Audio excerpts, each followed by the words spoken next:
یہ دنیا میں سمجھتے رہے ہم جو کوشش کر رہے ہیں اتنا خدا کو خوش کرنے کے لیے, جنت کے لیے اتنی کوششیں کر رہے ہیں, بہترین کام ہم کر رہے ہیں. یعنی یحسبون انہم یحسنون صنعا, ان کا اپنا نظریہ بھی یہی تھا کہ ہم صحیح کام کر رہے ہیں.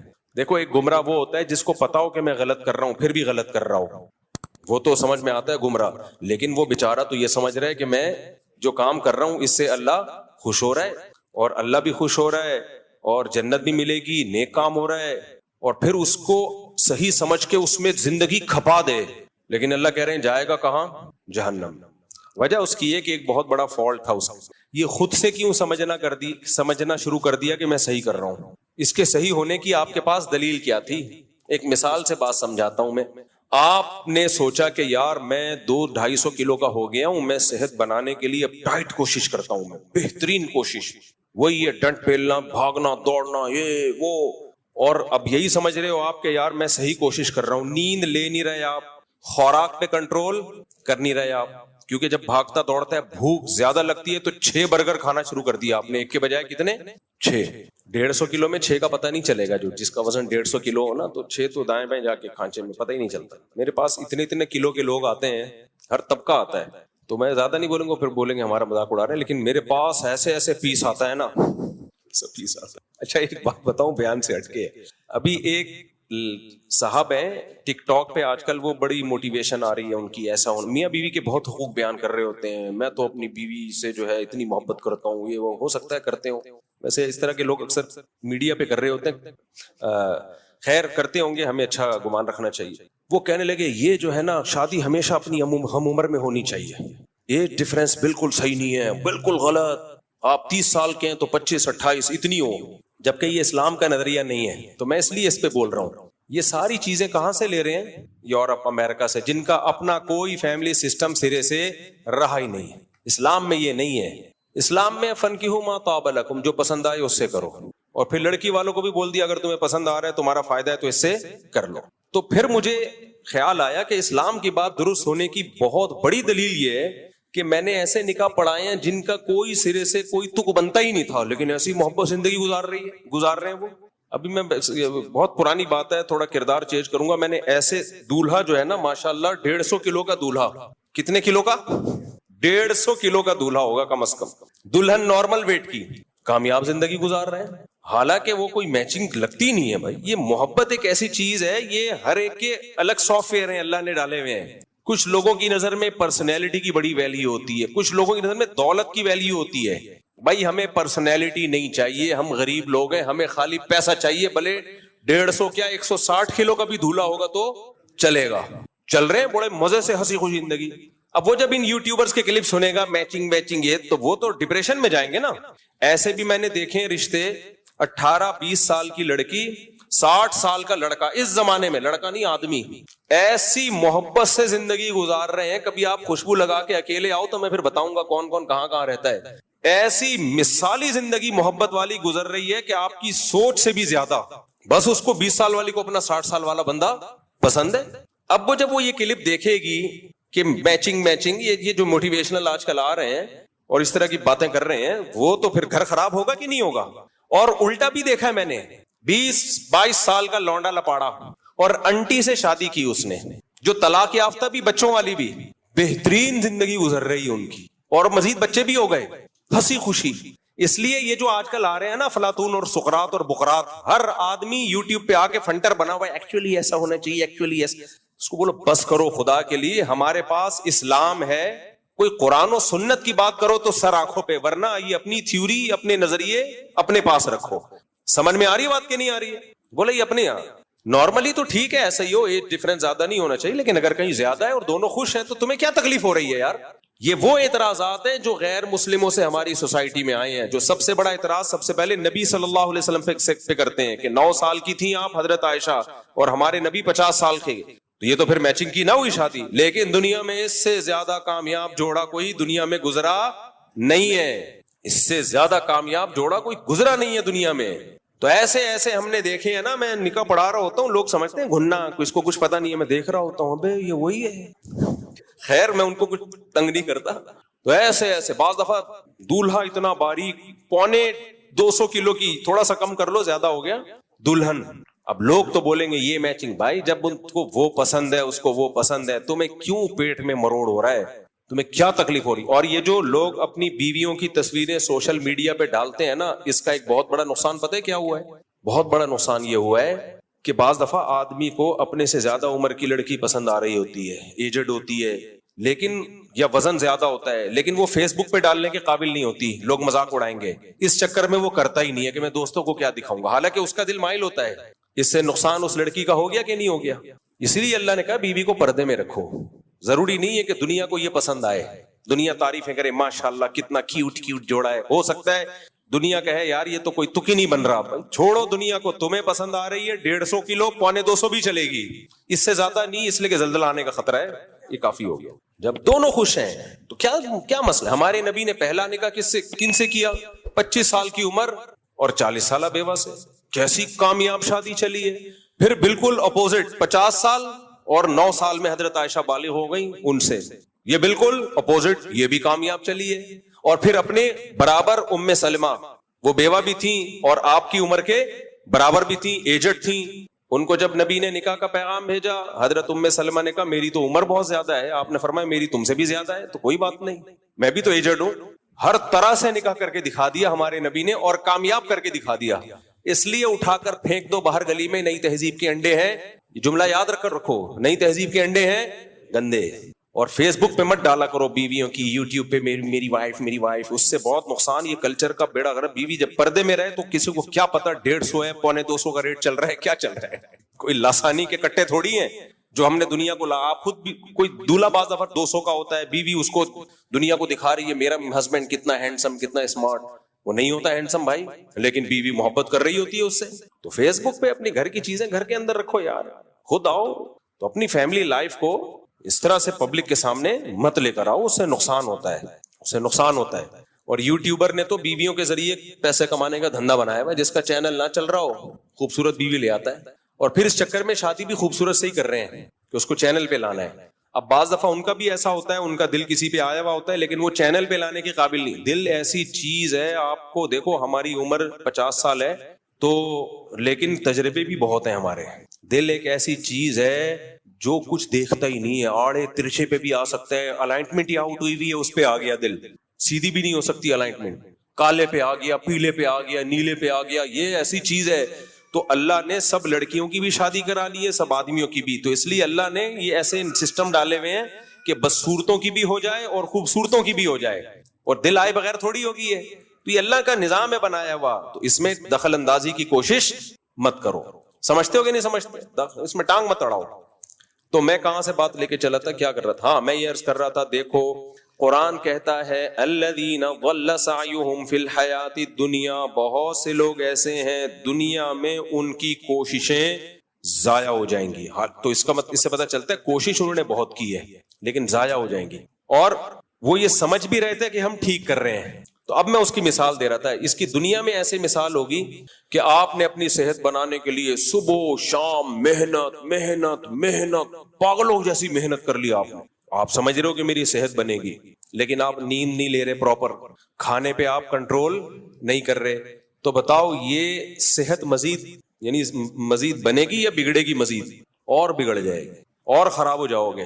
تو جیسے دنیا میں ہوتا ہے تو خراب کیوں ہوگا؟ آپ سے جب کوئی پوچھے، اب آپ گئے ایک ڈاکٹر صاحب کے پاس، ڈاکٹر صاحب میں نے اتنی محنت کی، ہم نے تو سنا ہے محنت سے انسان کو پھل ملتا ہے، میں نے تو صحت کی اتنی محنت کی مگر میں تو گھٹنے بیٹھ گئے میرے، تو میں تو مر رہا ہوں، اور میں نے نیت بھی صحیح تھی، میں اس کو صحیح سمجھ کے کرتا تھا۔ تو ڈاکٹر کیا کہے گا؟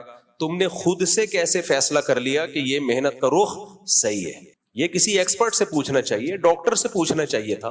خود سے فیصلہ کر لیا مجھے جو بخار ہے اس دفعہ ملیریا لگ رہا ہے، خود سے فیصلہ کر لیا مجھے جو بخار ہے وہ گرمی کا بخار ہے، خود سے فیصلہ کر لیا کہ مجھے جو خارش ہو رہی ہے یہ دوسری شادی، استغفر اللہ، یہ جو ہے بہت سو کو دوسری شادی کی بھی شروع ہو گئی ہے، مجھے جو خارش ہو رہی ہے یہ جو ہے مچھر کے کاٹنے سے ہے۔ ابے خود سے کیسے؟ آپ کسی ایکسپرٹ سے پوچھو، وہ بتائے گا آپ کو۔ بعض لوگوں کو چکر آ رہے ہیں، خود سے فیصلہ کر لیا کہ میرا بی پی بڑھا ہوا ہے، حالانکہ ہو سکتا ہے لو ہو، اب اس میں نمک پی رہا ہے تو مرے گا اور زیادہ۔ بھائی خود سے فیصلہ کر لیا یہ ہے، خود سے فیصلہ کر لیا یہ ہے، تو یہ نہیں ہوتا۔ تو جیسے دنیا میں یہ نہیں ہوتا، دنیا میں ایکسپرٹ سے، ماہرین سے پوچھا جاتا ہے کہ ہماری جو اسٹرگل اور محنت اس کی سمت صحیح ہے یا نہیں.